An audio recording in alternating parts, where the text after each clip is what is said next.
Assalamualaikum warahmatullahi wabarakatuh. Baik, perkenalkan nama saya Ayu Retno Trianingsih, NIM 2223140121, Program Studi Perbankan Syariah, Fakultas Ekonomi dan Bisnis Islam, Universitas Islam Negeri Fatmawati Soekarno Bengkulu. Di video ini saya akan membawakan materi SPI Sejarah Pemikiran Ekonomi Islam yang berjudul Pemikiran Ekonomi Islam pada masa Bani Umayyah 1 dan juga 2, serta kebangkitan dan keruntuhannya, dengan dosen pembimbing Ibu Khairani Elwardah, MAG. Baik, langsung saja masuk ke materi yang pertama, yaitu Sejarah Kebangkitan Pemikiran Ekonomi Islam pada masa Bani Umayyah 1. Muawiyah bin Abi Sufyan bin Harb bin Umayyah ialah pendiri dinasti ini, yaitu pendiri dinasti Bani Umayyah. Jabatan-jabatan kekhalifahan ini diwariskan secara turun-temurun dari generasi ke generasi, dari ayah ke anak, ke cucu, ponakan, serta kerabat lainnya yang masih tergolong keluarga. Muawiyah sendiri mewarisi wilayah-wilayah Islam yang sangat luas, yang kemudian ia memindahkan ibu kota kekhalifahan dari Madinah ke Damaskus Syirah.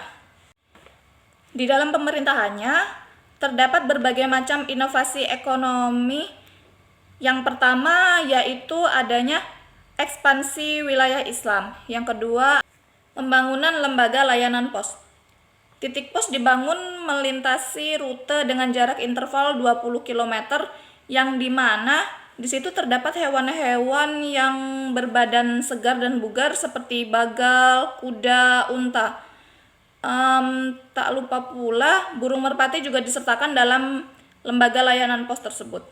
Ketiga itu ada pembentukan biro negara, lalu ada arabiasi administrasi negara, revolusi negara, urbanisasi Islam, lalu ada pertanian. Pertanian ini menduduki peringkat paling utama, paling penting dalam bidang ekonomi kekhalifahan Islam sejak awal.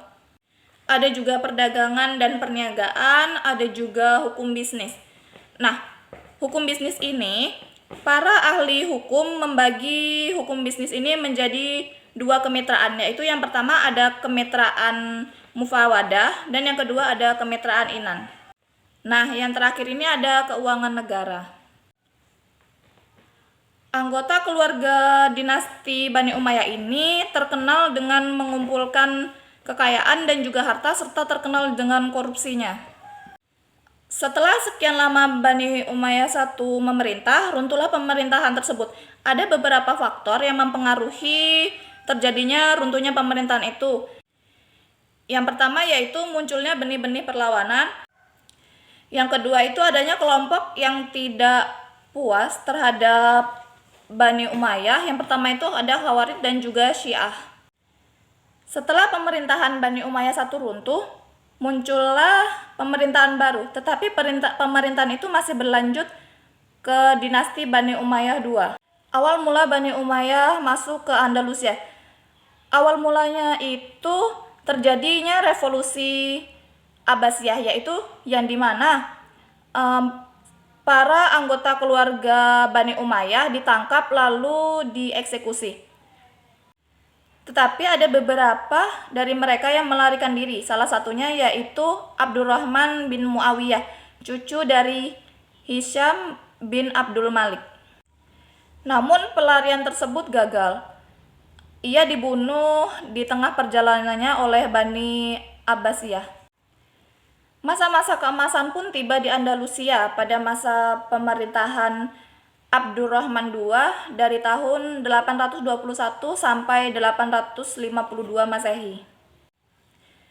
Pada masa pemerintahannya itu, perkembangan peradaban pun muncul. Salah satunya itu ada perkembangan peradaban keilmuan, ekonomi, arsitektur, serta juga penghentian perang terhadap Normandia.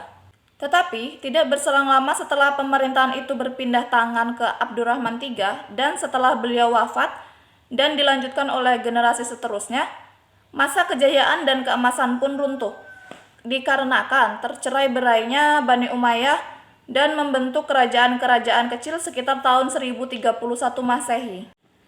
Ada juga beberapa faktor yang mempengaruhi dari keruntuhan itu. Yang pertama itu adanya konflik antar wilayah Muslim. Yang kedua itu adanya konflik dengan kerajaan Kristen. Nah, yang terakhir itu adanya kesulitan ekonomi. Nah, itulah tadi penjelasan tentang materi pemikiran ekonomi Islam pada masa Bani Umayyah 1 dan 2 serta kebangkitan dan juga keruntuhannya. Semoga materi yang saya sampaikan ini bisa bermanfaat bagi kita semua, dan maaf apabila ada salah kata dan juga sikap. Sekian, saya akhiri. Wabillahi taufiq walhidayah. Wassalamualaikum warahmatullahi wabarakatuh. Terima kasih.